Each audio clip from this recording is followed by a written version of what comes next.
నమస్తే, welcome to DTV news. ముందుగా headlines. Charminar Bhagyalakshmi అమ్మవారి ఆలయాన్ని దర్శించుకున్న మాజీ మంత్రి హరీష్ రావు. రాష్ట్రం సుభిక్షంగా ఉండాలని కోరుకున్నానన్న హరీష్ రావు.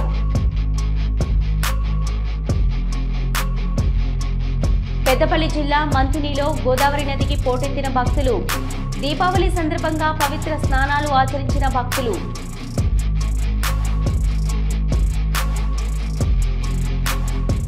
వేములవాడ శ్రీ రాజరాజేశ్వర స్వామివారిని దర్శించుకున్న జగద్గురు శృంగేరి పీఠాధిపతి శ్రీ శ్రీ శ్రీ విధుశేఖర భారతి మహాస్వామి. స్వామివారికి ప్రత్యేక పూజలు చేసిన పీఠాధిపతి. జీఎస్టీపై శ్వేతపత్రం విడుదల చేయాలి, సిపిఐ రామకృష్ణ డిమాండ్.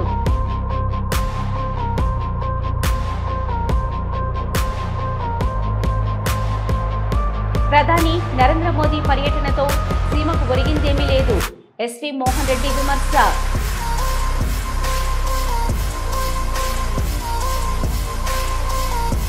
మృతుడి కుటుంబాన్ని పరామర్శించిన హోం మినిస్టర్. బాధితుని కుటుంబానికి అండగా ఉంటామని హామీ ఇచ్చిన బంగళపూడి అనిత.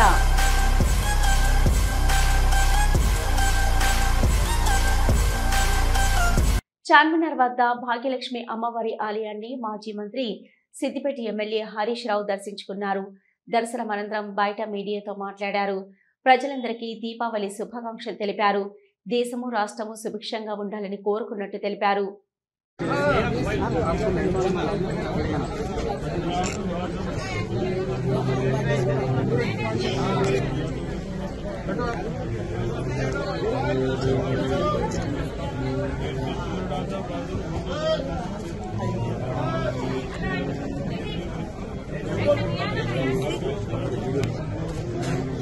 फोन కొంచెం వెనక పెట్టండి, తీసుకొని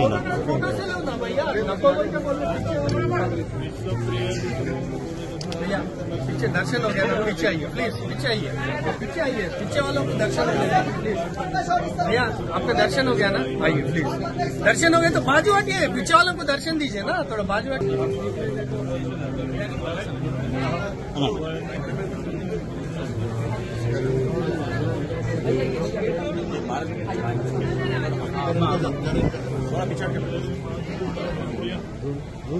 फोटो को टाइम देते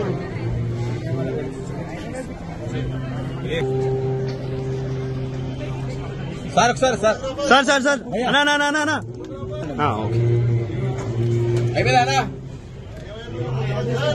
ओके ना ना ना ना దీపావళి పండుగ సందర్భంగా భద్రాద్రి రామయ్య ఆలయ వేద పండితులు ప్రజలకు ఆ రాముని యొక్క దీవెనలు కలగాలని వేదాశీర్వచనం అందించారు.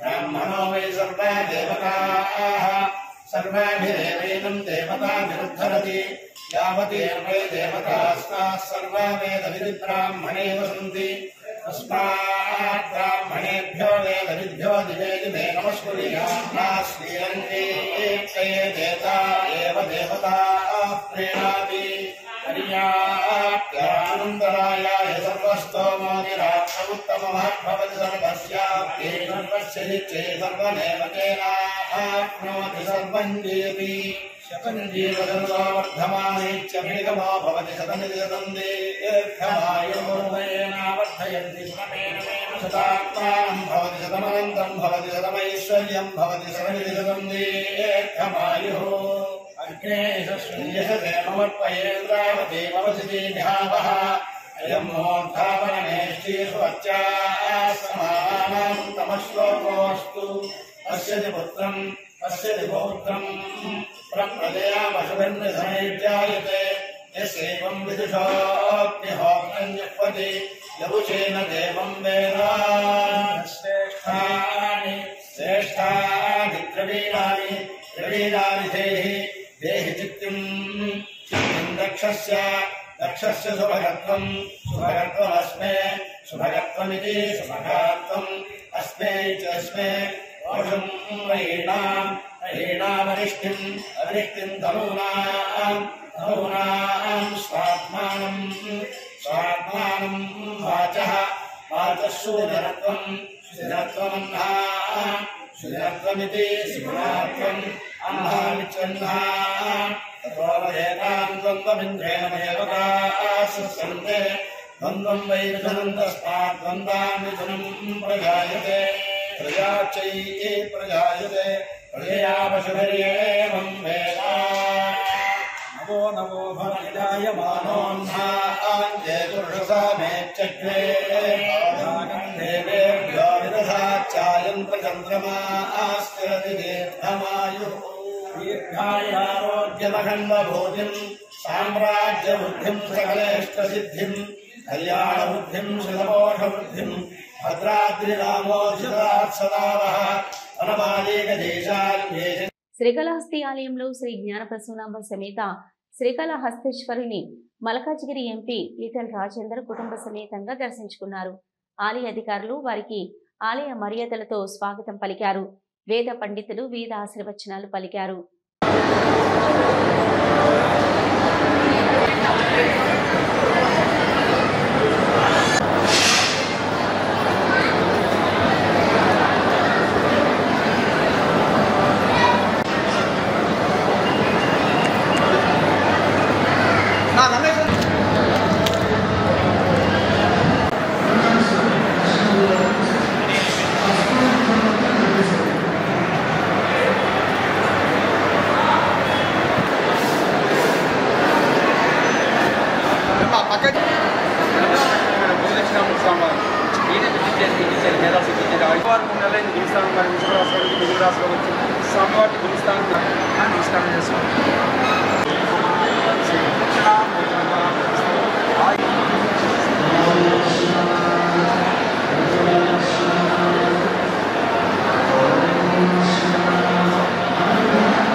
సిద్దిపేట జిల్లా దుబ్బాక నియోజకవర్గంలో అకాల వర్షం రైతులను కంటతడి పెట్టేలా చేసింది. రాజకపేటలో కొనుగోలు కేంద్రాల్లో రైతులు తీసుకొచ్చిన ధాన్యం తడిచిపోయింది. ధాన్యం రాసుల్లో నిలిచిన నీటిని తొలగించేందుకు ఇబ్బందులు పడుతున్నారు రైతులు.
మంచిర్యాల జిల్లా కన్నెపల్లి మండలానికి చెందిన ఓ రైతు తనకున్న భూమిని విక్రయించడానికి లక్కీ డ్రా పెట్టడం చర్చనీయాంశంగా మారింది. లక్కీ డ్రాలో పాల్గొనాలంటే 10,000 రూపాయలు నగదును చెల్లించి రిజిస్టర్ చేసుకోవాలి. 1,500 మంది కాగానే అందరి సమక్షంలో లక్కీ డ్రా తీస్తామని కరపత్రాలతో ప్రచారం చేయడం సామాజిక మాధ్యమాల్లో చక్కర్లు కొడుతుంది. సర్వే నెంబర్లతో సహా వివరాలను పొందుపరిచారు.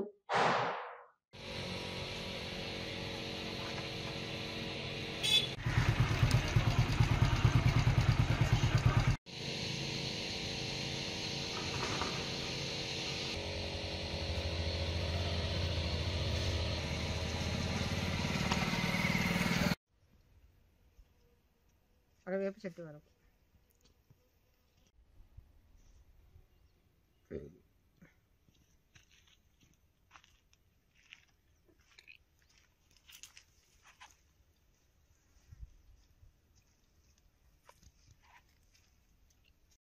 ఈ వేప చెట్టు గెట్టు, అక్కడ ఆ జంబు చెట్టు గెట్టు, స్ట్రేట్ వేప చెట్టు గెట్టు, అక్కడ ఒక చెట్టు ఉంది కదా అక్కడ గెట్టు, ఆ గెట్టు నుంచి స్ట్రేట్.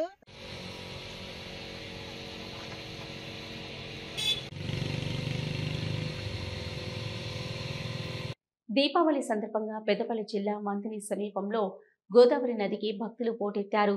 ఉదయం నుంచి భక్తులు గోదావరికి చేరుకొని పవిత్ర స్నానాలు ఆచరించారు. భక్తులు భారీగా తరలిరావడంతో గోదావరి తీరం భక్తజన సంద్రంగా మారింది. పండుగను పురస్కరించుకొని వివిధ గ్రామాల నుంచి పెద్ద సంఖ్యలో భక్తులు గోదావరి నదిలో పుణ్యస్నానాలు ఆచరించి కేదారేశ్వర స్వామి వ్రతానికి అవసరమయ్యే పూజా ద్రవ్యాలను తీసుకుని ఇసుక కొనుగోలు చేశారు. గోదావరి నిండుగా ఉన్నది కాబట్టి ఇసుక దొరుకుడు బాగా కష్టంగా ఉన్నది. మా వాళ్ళు పడవల మీద ఇసుక తెస్తే మేము అమ్ముతున్నాము. ఈ డబ్బా వచ్చేసి 10 రూపాయలు. ఇది నోములకు, దీపావళి నోములకు పనిచేస్తున్నాము.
లారీ రాదు, నేను చేస్తలేదు, ఏం చెప్పలేదు.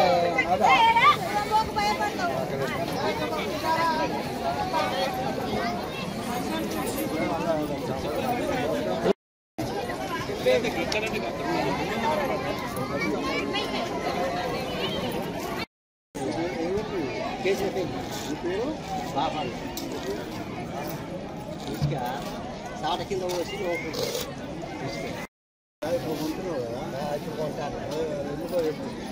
నీళ్ళు బాగా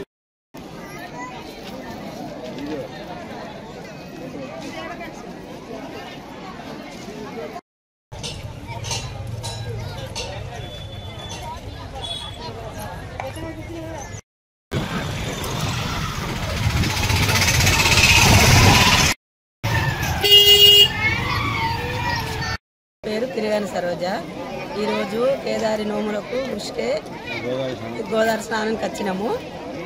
వాటర్ వలన అందులో ఉష్కే దొరుకుతలేదు. అందు గురించి ఇక్కడ 10 రూపాయల డబ్బా కొనుక్కపోతున్నాము. ఈ కేదారి నోములకు ఇది కుండల కింద పోసేందుకు ఇది బాగా చేస్తాము. అందు గురించి కొన్నామండి. నిజామాబాద్ జిల్లాలో కానిస్టేబుల్ హత్య కేసు నిందితుడు రియాజ్ మృతి చెందాడు. జిల్లా ఆసుపత్రి 4వ అంతస్తులో ఎన్కౌంటర్ జరిగినట్టు తెలుస్తుంది.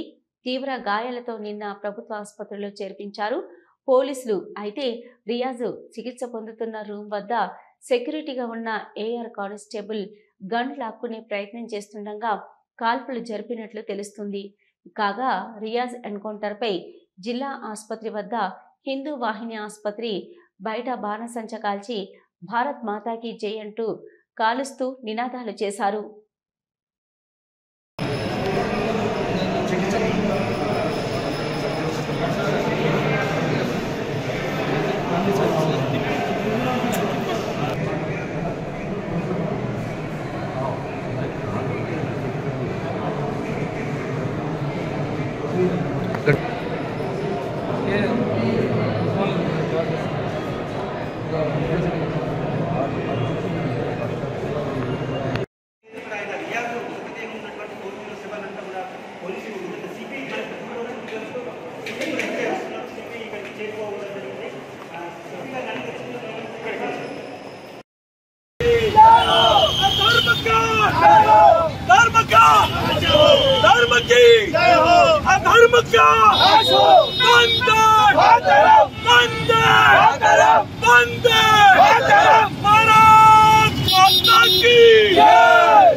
తెలంగాణ జాగృతి అధ్యక్షురాలు కల్వకుంట్ల కవిత తిరుమలలోని శ్రీ వెంకటేశ్వర స్వామి ఆలయాన్ని దర్శించుకున్నారు.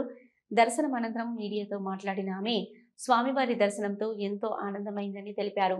ఈ నెల 25న ప్రారంభం కానున్న తెలంగాణ జాగృతి జనం బాట కార్యక్రమానికి స్వామివారి ఆశీస్సులు లభించాలని ఆకాంక్షించాలని కవిత కోరారు. ఇవాళ స్వామివారి దర్శనం చేసుకోవడం చాలా సంతోషంగా ఉంది.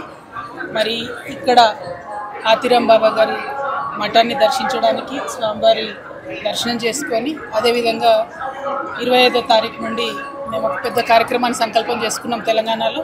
ఆ కార్యక్రమాన్ని స్వామివారికి విన్నవించుకోవడానికి కూడా ఇక్కడికి రావడం జరిగింది. స్వామివారి దయ వల్ల 4 నెలల పాటు సాగనున్నటువంటి జాగృతి జనం బాట అనే కార్యక్రమం సక్సెస్ అవుతుందని అవ్వాలని చెప్పి ప్రజలతో మమేకమయ్యేటటువంటి ఉద్దేశంతో వచ్చాము. స్వామివారి ఆశీర్వాదం ఉండాలని కోరుకుంటున్నాం. ఎప్పుడైనా కూడా తెలంగాణ ఆంధ్ర 2 రాష్ట్రాలు కూడా సుభిక్షంగా ఉండాలి, బాగుండాలని మనస్ఫూర్తిగా కోరుకుంటాం. ఇప్పుడు కూడా అదే కోరుకుంటున్నాం. టీటీడీ ట్రస్ట్లో కూడా బంజారాలకు అవకాశం కల్పించాలని బీజేపీ మల్కాజ్గిరి ఎంపీ ఈటల రాజేందర్ కోరారు.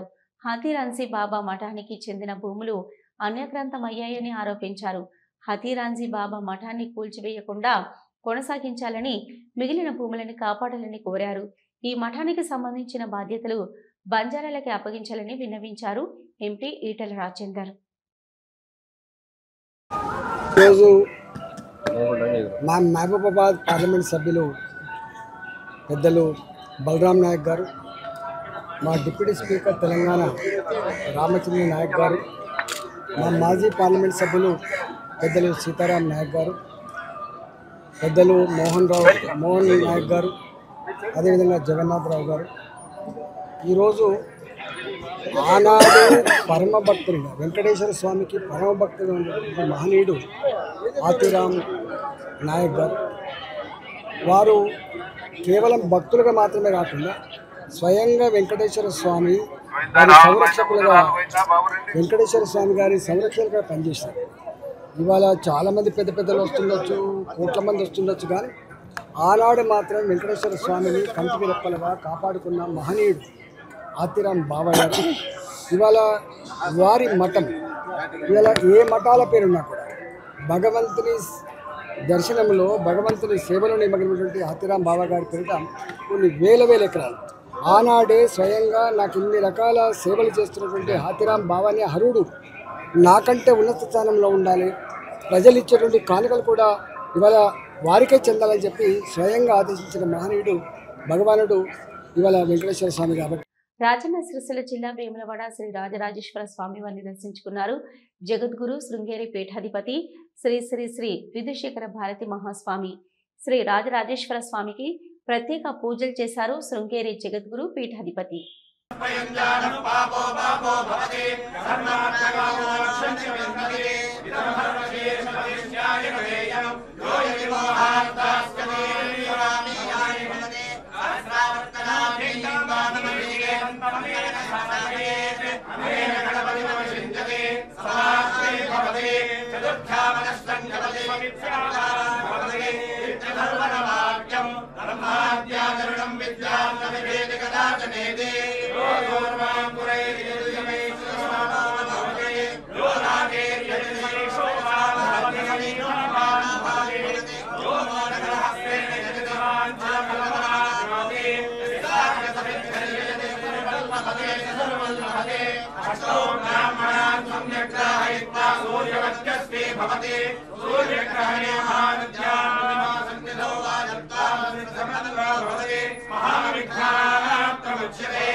జీఎస్టీపై శ్వేతపత్రం విడుదల చేయాలని సిపిఐ రాష్ట్ర కార్యదర్శి రామకృష్ణ ముఖ్యమంత్రిని డిమాండ్ చేశారు.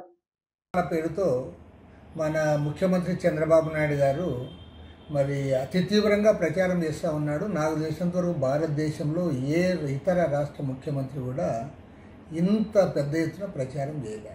మొన్న ప్రధాని మోడీ గారిని ఆహ్వానించి భారీ ఎత్తున సభను కూడా కర్నూలులో ఏర్పాటు చేశాడు. మరి ఇంత ప్రచారం చేస్తూ ఉంటే నిజంగా జీఎస్టీ వల్ల మనకైనా అంత పెద్ద ఎత్తున ఏమన్నా ఆదాయం వస్తూ ఉందంటే అంత పెద్ద ఎత్తున ఆదాయం ఆంధ్ర రాష్ట్రానికి రావడంలే. మన రాష్ట్రానికి గత మాసంలో 3,500 కోట్లు వస్తే ఈవెన్ తెలంగాణలో 5,100 కోట్లు వచ్చిందంటున్నారు. ఒరిస్సాలో 5,700 కోట్ల రూపాయలు వారికి జీఎస్టీ ద్వారా ఆదాయం వచ్చిందని చెప్తా ఉన్నారు. మహారాష్ట్రలో 27,000 కోట్ల రూపాయల ఆదాయం వచ్చిందని చెప్తా ఉన్నారు. కాబట్టి ఏమంటే మరి తెలంగాణ ఒరిస్సా రాష్ట్రాల కంటే అతి తక్కువ ఆదాయం వచ్చిన ఆంధ్రప్రదేశ్ రాష్ట్రము ఇంత పెద్ద ఎత్తున సంబరాలు ఎందుకు చేసుకుంటా ఉన్నారో దానికి వారే సమాధానం చెప్పాలి. పోనీ ప్రజలకు ఏమైనా లబ్ధి జరిగింది అంటే సాధారణ ప్రజలకు పెద్దగా లబ్ధి జరిగేది ఏమీ ఉండదు. ముఖ్యంగా బిలో పావర్టీ లైన్లో ఉన్న కుటుంబాలకి అంత పెద్దగా ఏం జరగదు. ఎందుకంటే ఆంధ్ర రాష్ట్రంలో 1,68,00,000 కుటుంబాలు ఉంటే అందులో 1,46,00,000 కుటుంబాలకు ఇవాళ వైట్ రేషన్ కార్డ్స్ ఇచ్చారు. కాబట్టి ఏమంటే దాదాపు 60 లక్షల మందికి పెన్షన్లు ఇస్తూ ఉన్నారు. కాబట్టి అల్పాదాయ వర్గాల వారికి జీఎస్టీ సడలింపుల వల్ల వారికి పెద్దగా ఒరిగింది ఏమీ లేదు, అంత పెద్దగా వచ్చింది కూడా లేదు. మరి అటు ప్రజలకి పెద్దగా ఉపయోగం జరగకుండా ఇటు ప్రభుత్వానికి పెద్దగా ఆదాయం రాకపోయినా సంబరాల పేరుతో 100 కోట్ల రూపాయలు ఖర్చు పెట్టి చంద్రబాబు నాయుడు గారు మరి ఇంత ఓవర్ యాక్షన్ ఎందుకు చేస్తూ ఉన్నాడు, దానికి ప్రజలకు సమాధానం చెప్పాలని డిమాండ్ చేస్తూ ఉన్నాడు. అన్నిటికంటే ముఖ్యంగా వీటన్నిటిపైన కూడా ప్రజలు వీటన్నిటి తెలుసుకోవడానికి సాధారణ ప్రజలకు దీనివల్ల ఏం లాభం ఉందో నువ్వు చెప్పలేకపోతా ఉన్నావు. కొంతమంది అంటారు మొత్తం ఒక సంవత్సరానికి 5-6 వేల రూపాయల కంటే మించి ఆదాయం ఉండదు, ఆదా కాదు అని కూడా చెప్తా ఉన్నారు. కాబట్టి ఈ వివరాలన్నిటిపైన కూడా రాష్ట్ర ప్రభుత్వం శ్వేతపత్రం ప్రకటించాలని చెప్పి సిపిఐ తరఫున డిమాండ్ చేస్తూ ఉన్నాను. ముఖ్యమంత్రి చంద్రబాబు నాయుడు గారు పదే నరేంద్ర మోడీని పొగిడేదానికి చేస్తూ ఉన్నాడు. ఆయన్ని సంతృప్తిపరచడానికి కోట్ల రూపాయలు ఖర్చు పెట్టి అటు విశాఖపట్నంలో ఇటు విజయవాడలో ఆ తర్వాత కర్నూలులో ప్రతి దగ్గర కూడా సభలు సమావేశాలు జరిపి కాలయాపన చేస్తూ ఉన్నాడు తప్ప నికరంగా మీరు ఏమి సాధించారు కేంద్ర ప్రభుత్వం నుంచి? అసలు గత 11 సంవత్సరాల నరేంద్ర మోడీ పరిపాలనలో ఈ రాష్ట్రానికి ఒరిగింది ఏమిటో దానిపైన ప్రజలకు వివరిస్తే బాగుంటుందని చెప్పి కోరుతాం. కర్నూలు జిల్లాలోని ప్రధాని నరేంద్ర మోదీ పర్యటనలో సీమకు ఒరిగిందేమీ లేదని 300 కోట్ల ఖర్చుతో కేవలం రాజకీయం జరిగిందని వైఎస్ఆర్ కాంగ్రెస్ పార్టీ కర్నూలు జిల్లా అధ్యక్షుడు ఎస్పీ మోహన్ రెడ్డి విమర్శించారు.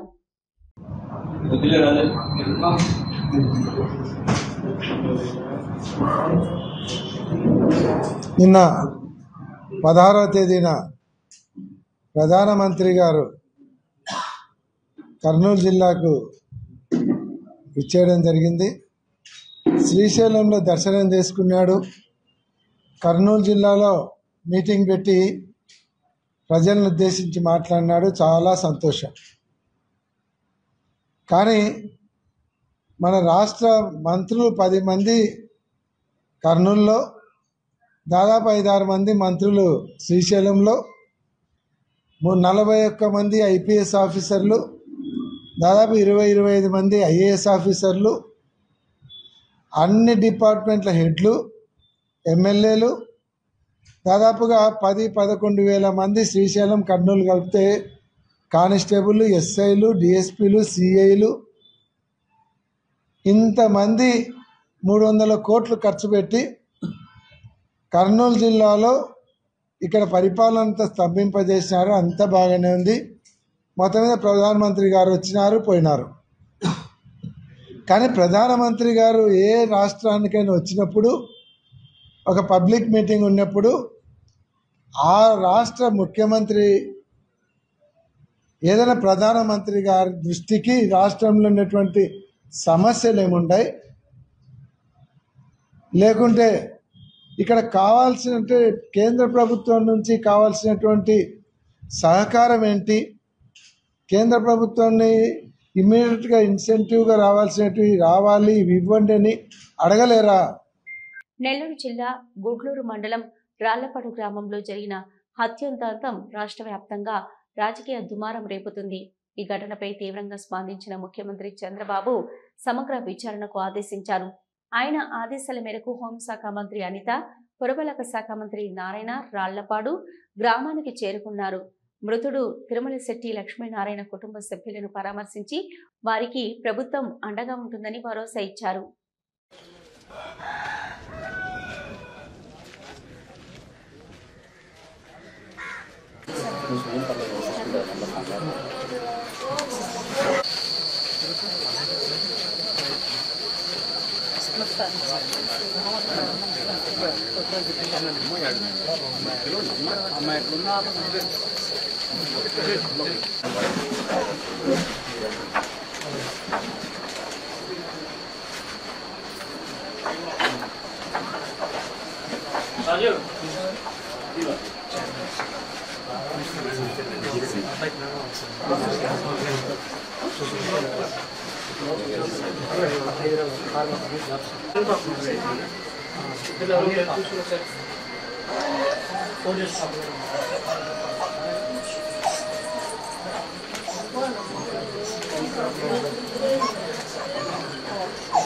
మధ్యలో తీసుకొచ్చేసారు. పర్లేదు కానుకుంటాం, పర్వాలేదు వెయిట్ చేస్తాం మేము.